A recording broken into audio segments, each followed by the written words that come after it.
Hi guys, it's Mia from MiasDanceVideos, and I'm here with a new video. Since it's now August, a lot of people are beginning to go back into school, which we all hate, but it also is the beginning of school year dance classes, which is like the average length of a dance class unless you're in competition and which you practice over the summer. But a lot of people have trouble, especially if they're in advanced courses like me in school, balancing school and dance out so that you're getting a perfect kind of even between the two, or so that you have time for dance but still have time to do schoolwork and homework without, you know, getting like 4 hours of sleep at night. So I'm here with a quick video just to give you tips and tricks on how to balance school and dance out, because both of them are obviously very important. School being important because it's like determining what's, like, I'm taking this from a high school perspective, but it's what's getting you into college. But some people look to professional dancing, or you just really enjoy dancing, and some of the high school years are really the last years a lot of people dance, because you go to college and you find other interest, or there isn't a dance team or something. So, I don't know if you can hear birds chirping. I can really loudly. It's like 11 a.m. So I don't usually film at this hour. I usually film in the evening when things are more quiet and like there's less sun coming into my room. So if there's a lot of birds chirping, I apologize. Oh, and there's a dog like directly behind me. So if you hear any weird sounds, it's not me, it's animals. The first thing that I recommend is creating a calendar or a schedule that has both dance and school related things on it. One thing that I love to do is I buy an agenda book for the school year, because I'm one of those nerds that writes down my homework and stuff, because we actually do exist.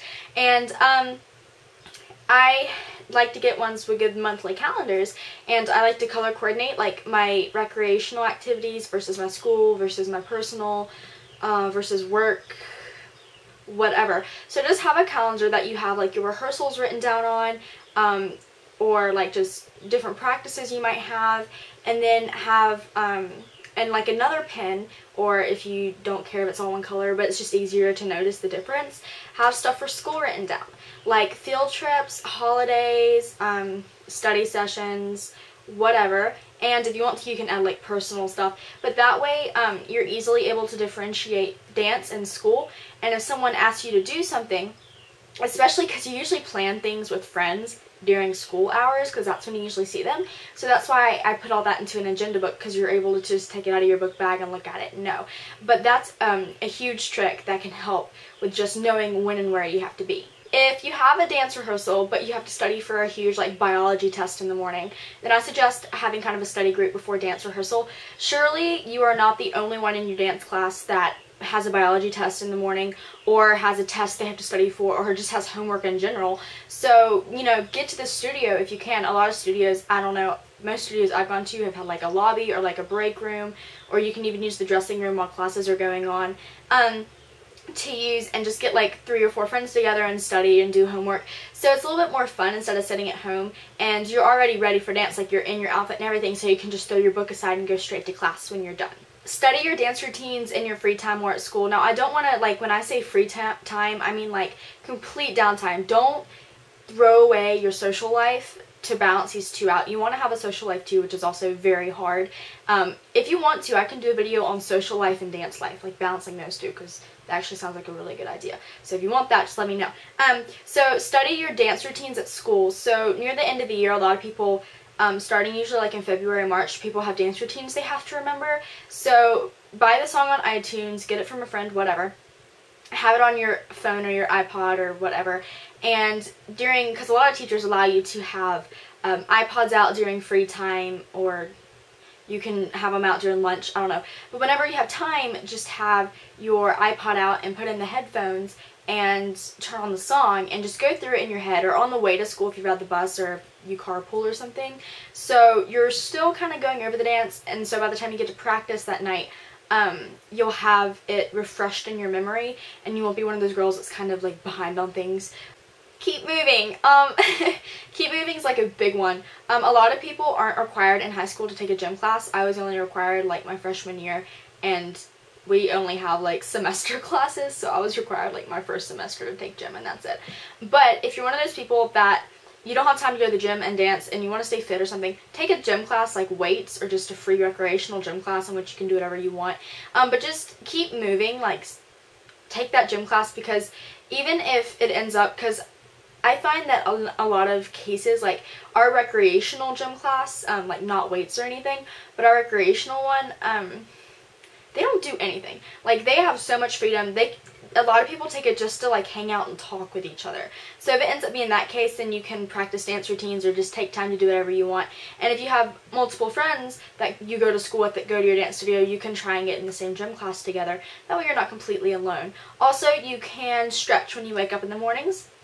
I used to do this every day when I was like 12. Seriously, I spent like 15 minutes stretching, just doing some like butterflies and like heel stretches and push-ups and stuff, because not only does it get your blood pumping, and it kind of helps, it really helps wake you up. Like, it helped me a lot at 12. I didn't drink like caffeine or anything in the mornings. Like, I usually have a cup of tea, but I didn't when I was 12. So it kind of woke me up, and it kept me, because of that physical activity first thing in the morning, it kept me moving throughout the day, which is a great thing to do. But it also gets your muscles and your joints and whatnot ready and stretched and warmed up, so that by the time you get to dance class and you're stretching and stuff, it's not the first time you've done it that morning, and it's a lot easier and a lot simpler, and you're kind of just pre-prepared for that.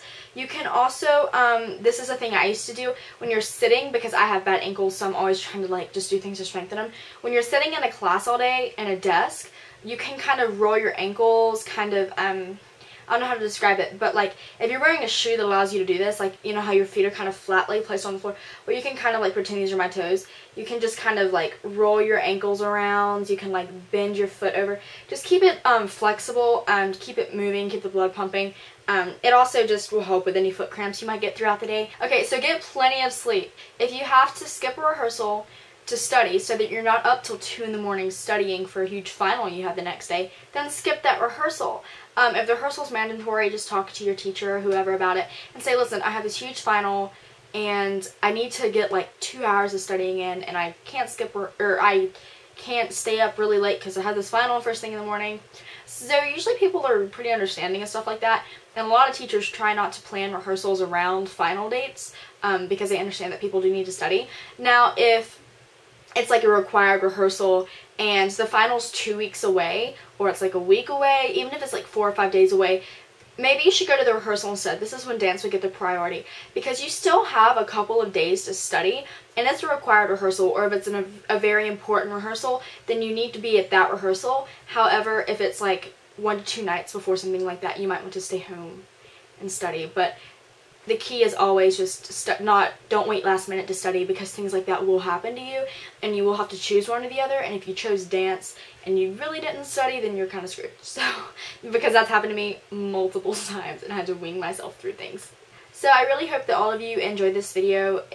I feel like it can help a lot of people because school is coming up, and if you have any other like requested videos, dance related to school type videos, because school is coming up and people are getting excited. Not this girl, but people are getting excited about school. So if you have any kind of dance related to school videos, just let me know in the comments below or inbox me, and be sure to subscribe to my second channel, Mia Loves You, which the link is below. I will actually be posting like school supply haul video type things on there. So if you're interested in those, then check that channel out and subscribe to get those videos, and I will see you all later. Bye!